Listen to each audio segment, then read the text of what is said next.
Halo saudaraku, selamat pagi. Waduh, pagi-pagi tadi saya udah ganti ban nih.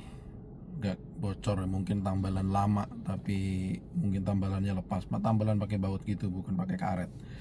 Jadi lepas. Nah, di tengah-tengah saya ganti ban itu ternyata saya divideoin sama kawan sendiri ya, sama kawan sendiri.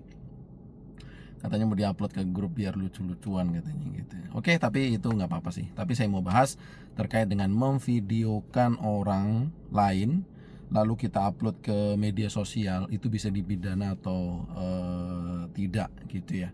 Kita akan bahas itu. Ya, namanya juga hukum di lapangan. Kita bahas yang keseharian kita aja lah ya. Karena memang hampir setiap hari kita melihat banyak orang memvideokan lalu ke upload media sosial, lalu viral dan lain sebagainya gitu ya. Nah, mungkin karena ada yang merekam, mungkin ya kayak tadi ada yang merekam saya lagi ganti ban, mungkin ada yang merekam kasus kecelakaan, ada juga yang merekam mungkin pertengkaran tetangga dan lain sebagainya. Mungkin ada juga yang merekam orang lain lalu mengunggahnya ke YouTube, ke TikTok, Instagram, Facebook dan lain sebagainya. Tapi pertanyaannya adalah apakah memvideokan orang lain itu lalu menguploadnya ke media sosial boleh atau tidak, atau selalu boleh gitu ya. Nah, atau justru mungkin bisa menimbulkan masalah hukum. Bersama saya Kawali di channel Hukum di Lapangan. Yang pertama, mungkin saat ini dengan media sosial dan yang begitu pesatnya, semua orang itu bisa menjadi wartawan, netizen gitu ya. Nah, dulu yang merekam mungkin hanya wartawan beneran ya, yang menyebarkan informasi dan lain sebagainya gitu ya. Tapi sekarang hampir setiap orang itu memiliki kamera ya, yang selalu dibawa, baik dipegang tangannya, dikantongin, di mobilnya dan lain sebagainya.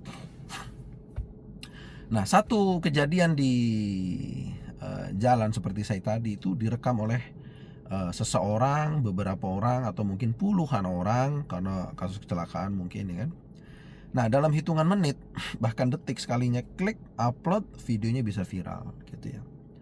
Nah, di satu sisi muncul pertanyaan tentang batas antara hak merekam dan hak privasi seseorang gitu ya.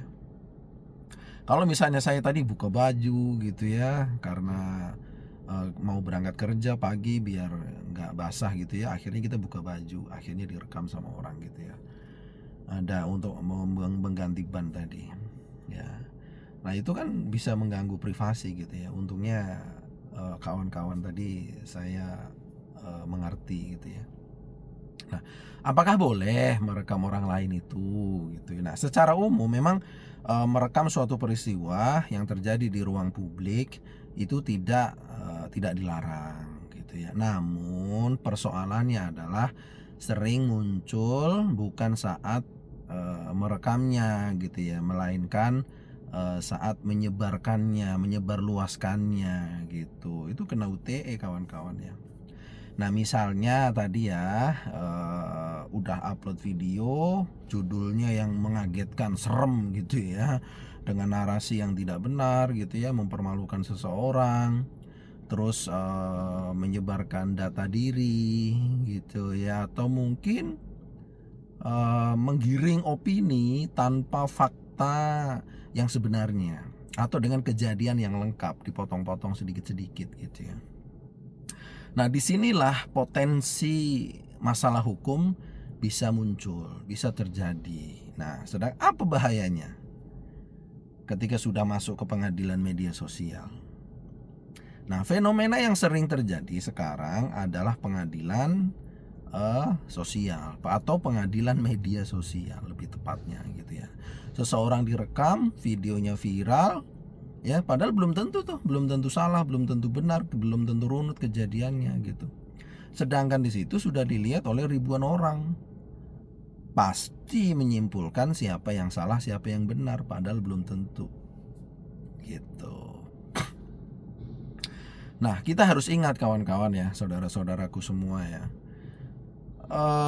Mungkin dengan potongan video 30 detik di video short YouTube atau di TikTok yang hanya sebentar-sebentar itu mungkin belum tentu menggambarkan peristiwa yang sesungguhnya, belum tentu menggambarkan peristiwa secara keseluruhan dari awal sampai akhir gitu ya. Karena apa? Karena masyarakat perlu lebih bijak sebelum menyebarkan informasi, menyebarkan video gitu ya. Jangan sampai nanti kita bisa memberikan tuduhan kepada seseorang yang tidak benar. Nah, makanya channel ini hadir itu untuk memberikan literasi hukum digital secara sederhana, biar nggak belibet. Kalau baca buku males ya kan, kalau dengerin yang panjang-panjang, ILC atau apalah lain sebagainya yang pembahasan hukum di TV-TV itu terlalu panjang, malas. Nah, ini hadir, kita singkat-singkat saja ya. Nah, jadi literasi hukum digital ini itu mudah-mudahan bisa berkembang sangat pesat gitu ya, sangat cepat gitu ya. Nah, tapi harus diimbangi dengan kesadaran hukum digital yang saat ini tentunya sering tertinggal, bukan sering, bahkan sudah tertinggal gitu ya. Jadi sebelum mengunggah video, kawan-kawan, saudara-saudaraku semua ya, jadi sebelum mengunggah video orang yang kita rekam ke media sosial itu, tanyakan dulu pada diri kita sendiri. Tanyakan dulu ke diri kita sendiri. Jadi apakah informasi ini benar? Selalu itu ada rumusnya 5W1H gitu ya. Apakah, mengapa, kenapa, bagaimana. Kalau misalnya itu terjadi kepada diri kita, kenapa saya harus mengupload itu, bermanfaat atau tidak, ya kan, apakah informasi ini benar atau tidak, dan lain sebagainya. Terus apakah ini ada kepentingan ke publik atau enggak, membantu publik atau enggak. Justru malah membantu publik untuk membuat keonaran, wah itu enggak benar. Terus apakah ada data pribadi yang mungkin bisa merugikan orang lain kalau misalnya video ini kita sebarkan gitu ya. Apa unggahan ini berpotensi merugikan orang lain? Apakah data pribadi yang seharusnya dilindungi justru kita sebarkan? Wah itu berbahaya, kawan-kawan ya. Karena satu klik jari Anda, jempol Anda ya kawan-kawan ya, saudaraku ya, itu bisa berdampak besar bagi kehidupan seseorang atau dalam kehidupan berbangsa dan bernegara gitu ya. Nah, jadi kesimpulannya dari pembahasan terkait dengan mengupload video seseorang atau kejadian ke media sosial itu seperti apa? Ya, peristiwa tidak selalu menjadi masalah gitu ya. Apa yang kita rekam, apa yang kita lihat itu tidak selalu menjadi masalah gitu. Apa yang menjadi masalah itu tadi ada tambahan informasi yang tidak benar, narasi yang kurang berimbang dan lain sebagainya. Nah, namun cara-cara untuk menggunakan dan menyebarkan rekaman yang kita punya tadi itu harus dilakukan secara bertanggung jawab. Itu tadi kita tanyakan kepada diri kita sendiri. Karena kebiasaan berekspresi itu juga datang bersama dengan tanggung jawab hukum. Ingat, apa yang kita lakukan selalu ada tanggung jawab hukum. Ada konsekuensi hukum. Dari mulai kita bangun tidur sampai kita tidur lagi itu ada konsekuensi hukum. Jadi seperti itu ya. Dan menurut kawan-kawan semua, menurut saudara-saudaraku semua, apakah masyarakat Indonesia kira-kira saat ini sudah cukup bijak untuk menggunakan media sosial? Silahkan berkomentar di channel Hukum di Lapangan. Jangan lupa di share, like, and subscribe untuk video ini bermanfaat bagi yang lain. Itu saja dari saya. Terima kasih, semoga bermanfaat.